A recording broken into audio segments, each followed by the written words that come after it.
tous sur la chaîne aujourd'hui. Et on va préparer ensemble un petit DIY, un petit cadeau pour offrir aux mamans. Tout simplement un petit porte-bijoux avec la main de votre enfant. Vous allez voir, c'est super simple, c'est super mignon et c'est surtout très facile à faire. Allez, on y va. Alors pour cette activité, nous allons avoir besoin tout simplement de pâte qui sèche. Voilà, comme celle-ci vient de Action. Elle coûte 3 fois rien et c'est de la pâte à modeler séchante. Donc ça permet de faire pas mal de choses. Donc voilà notre produit principal. Nous allons ensuite avoir besoin d'un rouleau à pâtisserie, d'un ballon de baudruche ou un bol mais qui n'ait pas de motif en dessous. Donc moi j'en ai pas, j'ai pris un ballon, forcément un couteau. Et une fois que ça sera fini, vous aurez besoin de peinture et d'un pinceau. Voilà tout le matériel qu'il nous faut pour cette activité. C'est parti!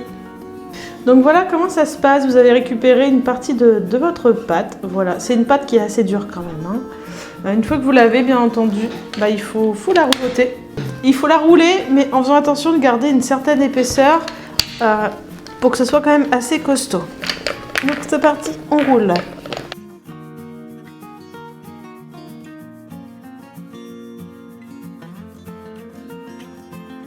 Alors ma petite astuce pour la main d'enfant, c'est de prendre un critérium ou un crayon. Comme ça, je vais venir tracer autour.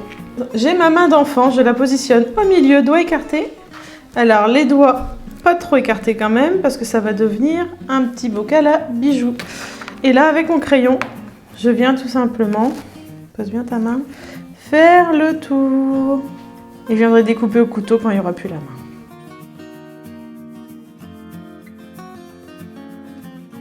Bon, une fois que la main d'enfant est partie, nous avons une belle empreinte.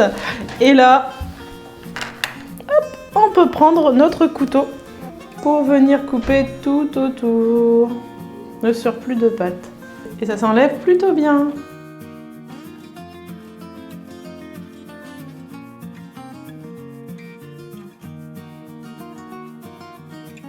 Voilà, j'ai ma main d'enfant, elle est forcément pas très régulière parce que je viens de la couper au couteau. Du coup, il faut que je repasse sur tous les bords en appuyant pour bien les lisser. Voilà, comme c'est de la pâte à modeler, ça se fait plutôt pas trop mal. N'oubliez pas de faire les deux côtés. Alors, je vais gonfler mon petit ballon. Et en fait, l'idée va être de venir poser la main dessus. Alors, je pense que niveau taille, ça va être pas mal. Alors, je vais mouiller ma main, ce qui va permettre d'arrondir encore plus. Hop, ça va donner une forme encore plus jolie. Et surtout, ça va l'aider à bien prendre la forme du ballon après. C'est de la pâte exprès et l'eau, c'est magique dessus. Ça fait disparaître toutes les imperfections de la pâte. Vous pourriez même graver un petit message dedans.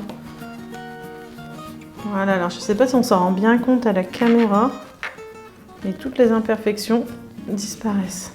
Faites bien tout de suite bien lisse, il faut faire pareil du coup de l'autre côté. On mouille, on frotte, on arrondit.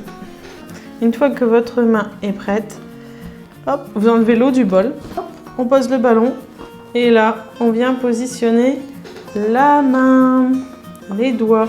Donc là, il faut que ça sèche pendant quelques heures. On dit que c'est environ 24 heures pour 1 cm. Et après, il faudra le peindre. Et ça fera une petite coupelle à bijoux. Je pense que vous comprenez l'idée. Quand ça va sécher, la main va rester comme ça. Et on va crever le ballon ou le retirer. Ça dépend comment c'est sec. Et du coup, la main gardera la forme de notre ballon qui va faire une jolie coupelle pour mettre des petites choses dedans.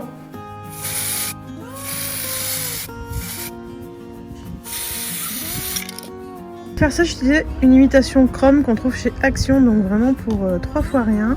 Et en fait, voilà, donc ça est en train de sécher, donc c'est pour ça que je ne touche pas. Je sais pas si on se rend bien compte, mais ça fait vraiment un effet chromé. Voilà, donc on va pouvoir accrocher les bagues au niveau des doigts et mettre des bracelets, des montres, des boucles d'oreilles au milieu de la main. Donc un petit range bijoux super vite fait. Et je vous dis encore une fois, avec de la peinture, ça peut être super sympa aussi pour les enfants en guise de cadeau de fête des mères. Et voilà, ça y est, ce petit DIY est terminé. J'espère que ça vous aura plu. N'oubliez pas de laisser un petit commentaire, un petit pouce, ça fait toujours plaisir, et à vous abonner à la chaîne si ce n'est pas déjà fait. Et je vous dis à bientôt pour une nouvelle vidéo. Bye bye!